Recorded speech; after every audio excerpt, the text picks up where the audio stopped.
If you were dropped on a deserted island, that's the first thing you'd do, right? You'd take care of your food and shelter and make sure you have some weapons to fend off the wild animals.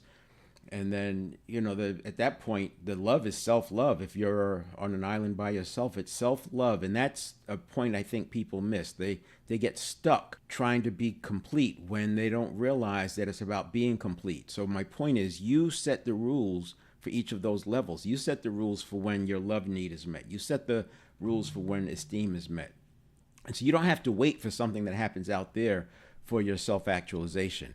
It's something that you can start working on as soon as you decide it's time. And self-actualization and purpose are interlinked because purpose provides the direction and the meaning that's necessary for individuals to fully realize their potential and achieve personal fulfillment.